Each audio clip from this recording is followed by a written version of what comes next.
संघर्ष हमारे जीवन में बहुत ज्यादा रहे हैं, लेकिन हमारी पढ़ाई को लेके हमारे बाबूजी ने कभी भी मतलब है कि कोई समझौता नहीं किया। उसके लिए उन्हें जो भी करना पड़ा। एक समय ऐसा था कि रहने के लिए घर नहीं था, तो फिर स्थिति ऐसी आई कि कैसे रहा जाए, मतलब कैसे क्या हो जाए। तो माँ लोग चली गई मामा घर, माँ और दोनों छोटी बहन।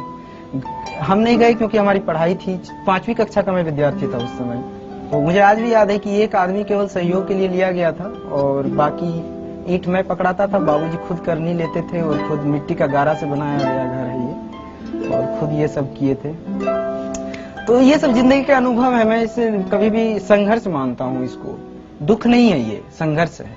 दुख और संघर्ष में अंतर ये होता है कि दुख होता है कि जिसकी क्षतिपूर्ति नहीं हो सके, किसी माँ के लिए उसके बेटे से अलग हो जाना या असामयिक मृत्यु, ये सब दुख है।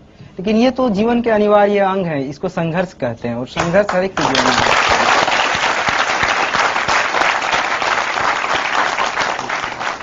पिता ने आपको पढ़ाने के लिए अपने खेत बेचे भी हैं? जी हाँ, हमारी 80% खेत बिक चुके हैं। और जब पहली बार सिलेक्ट नहीं हुए तब उन्होंने क्या कहा था? हाँ, उन्होंने एक चीज कहा था, मैंने ये चीज बाद में मैंने जाहिर भी किया कि इस भावना को। तो उन्होंने कहा था कि हम बोले कि बाबूजी पैसा कहाँ से आएगा, हम ट्यूशन पढ़ाएंगे मुखर्जी नगर में या यहाँ पर मिल जाते हैं यहाँ पर। बोले कि नहीं, तुम ट्यूशन मत पढ़ाना और तुम अपनी पूरी पढ़ाई जो है अपने पढ़ाई पर ध्यान दो। धूप में मत चलना, ऑटो में चलना, क्योंकि धूप में चलोगे तो थक जाओगे और पढ़ाई पर इसका बुरा प्रभाव पड़ेगा। अरे तुम्हारे लिए तो हम अपनी किडनी तक बेच देंगे। तो ये एक ऐसी बात थी जो मतलब है कि इस तरह की ये भावना इतनी महान है कि इस भावना के कारण हम कभी भी मतलब अपनी पढ़ाई, अपनी कमिटमेंट से पीछे नहीं हटे। एक बात बताइए, आज अगर आपके पिता आपके सामने खड़े हों तो आप उनसे क्या कहना चाहेंगे? देखिए, मेरे बाबूजी तो अभी मेरे गांव में हैं और शायद अगर इस प्रोग्राम को वो देख रहे होंगे तो मैं उनसे यही कहूंगा कि मेरी सफलता से अलग आपके बेटे होने में मेरी सार्थकता है और बस इसी सार्थकता को जीवन भर महसूस करना चाहिए।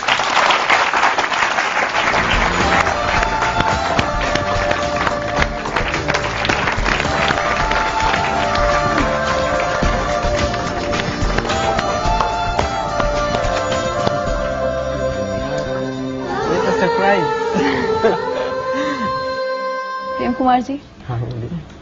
कभी सोचा था खेती किसानी करते वक्त कि एक दिन बेटा एक सरकारी अफसर, सबसे बड़े सरकारी अफसर की गद्दी पर बैठेगा? एकदम जब से इसको पढ़ाई में ख्याल आया तब से मैंने ये सोचा था, ये आज की सोच नहीं है। आपको पता था आईएएस क्या होता है? आईएएस क्या होता है ये पता नहीं था, लेकिन अफसर जो होते हैं मेरे जिला के, हाँ। उसको तो देखे थे। हाँ, सही बात है।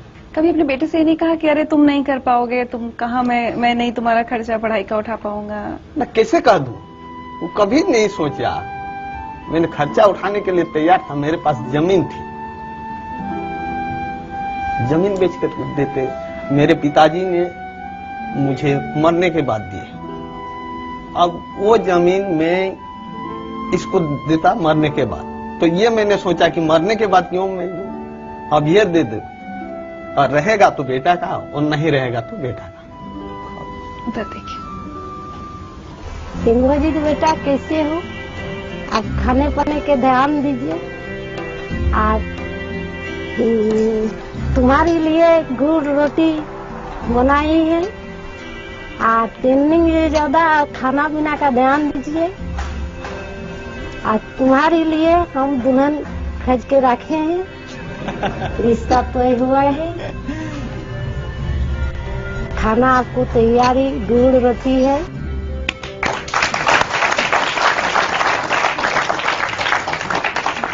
गुड़ रोटी खाने का शौक है? हाँ जी हाँ।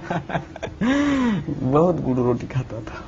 आपसे सारे देश के पिता सीख लें, एक मिसाल कायम की है आपने कि किस तरह से एक पिता अपने बेटे से ये तक कहता है कि मैं ये नहीं कहेंगे कि कोई अपनी किडनी बेचे, लेकिन आपने एक मिसाल कायम की है कि अपना सब कुछ कुर्बान कर बेटे को पढ़ाया, खेत बेचे।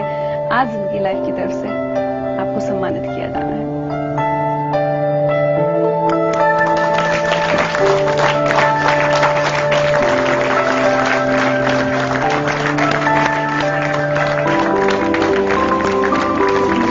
एक तोहफा आपकी